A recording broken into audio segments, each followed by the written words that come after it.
السلام علیکم۔ وعلیکم السلام۔ سر ہمارے بھائی نے ایک سوال کیا جی کہ جو ہم سلام پڑھ رہے ہوتے ہیں جمعے کے بعد یا اکثر فجر کے بعد، جی جی جی تو اس کی شرعی حیثیت کیا ہے؟ مطلب یہ پڑھ سکتے ہیں یا؟ اور دوسرا یہ کہ دیکھیں جب ہم سلام پڑھ رہے ہوتے ہیں اکثر ایسا ہوتا ہے کہ لوگ نماز پڑھ رہے ہوتے ہیں اور مائک میں پڑھ رہے ہوتے ہیں، تو یا گھروں میں لوگ بھی ہوتے ہیں وہ بھی نماز کے یا تلاوت یا مختلف چیزیں ہو رہی ہوتی ہیں، تو کہ اس میں خلل پیدا ہوتا ہے، تو کہ یہ صحیح ہے یا نہیں؟ دیکھیں بات یہ ہے کہ سلام کی شرعی حیثیت آپ نے پوچھی،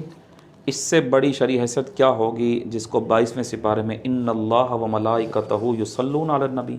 کہ اللہ اور اس کے فرشتے نبی علیہ السلام پہ درود و سلام پڑھتے ہیں، اے ایمانو تم بھی اپنی نبی کی ذات پہ درود و سلام پڑھو۔ اچھا،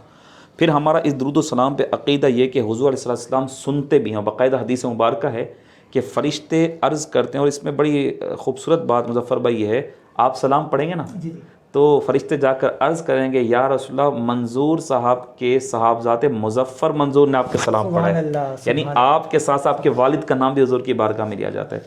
ٹھیک ہے، تو یہ ایک تو شرعی سے سامنے آ گئی جب اللہ اپنے محبوب جب درود و سلام پڑھ رہا ہے۔ اچھا، اب جو یہ سوال ہے آپ کا اور ہمارے اس بھائی کا کہ کیا لاؤڈ اسپیکر پہ پڑھنا ہی ضروری ہے، تو اس سے نمازوں میں انہوں نے سوال میں یہ لکھا تھا لوگ نوافل پڑھ رہے ہوتے ہیں، سنتیں پڑھ رہے ہوتے ہیں، ٹھیک ہے، تو اس میں خلل پیدا ہو جاتا ہے۔ پہلی بات یہ کہ نوافل پڑھنے کا حکم، سنتیں پڑھنے کا حکم ہی اللہ نے محبوب نے گھر میں دیا ہے،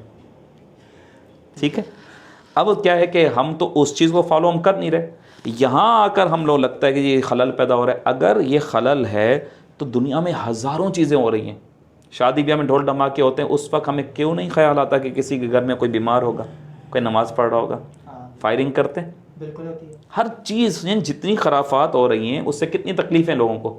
ناچ گانے سب ہو رہے۔ تو صلاۃ و سلام، اچھا ہم اس سے بھی پڑھتے ہیں جہاں جہاں تک حضور کا نام جائے گا وہاں جگہ تک برکتیں ہو جائے گی۔ اور اگر کسی نے مسجد میں آ کے پڑھنا بھی، اب لوگوں کو عموماً یہ پتہ ہوتا ہے کہ جمعے کے بعد بھی صلاۃ و سلام لازمی اہل سنت والے پڑھتے ہیں، تو اس وقت تک کے لیے اب چونکہ آپ کے فرائض تو ادا ہو چکے نا، بلکہ اچھا عمل یہ ہے کہ آپ نفل روک کر پہلے صلاۃ والسلام میں شامل ہو جائیں، اور صلاۃ والسلام جب ہو جائے پھر آپ 200 نوافل کی نیت کر لیں، ہمیں کیا اعتراض ہے؟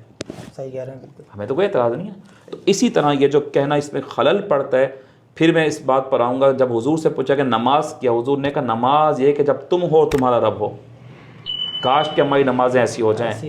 پھر تو صحابہ کو تیر بھی لگتے تھے تو نماز پڑھتے وقت تیر نکالے، ان کو خبر ہی نہیں ہوتی تھی۔ تو لہٰذا اس میں کوئی کباہت نہیں ہے، لاؤڈ اسپیکر پہ پڑھیں یا بغیر اس کے پڑھیں، یہ بحث نہیں ہے۔ بحث یہ ہے کہ بس حضور کی ذات پہ یہ عقیدت کا نام ہے، ہم صلی اللہ علیہ وسلم پڑھتے ہیں اور انشاءاللہ پڑھتے رہیں گے۔ انشاءاللہ جزاک اللہ سر۔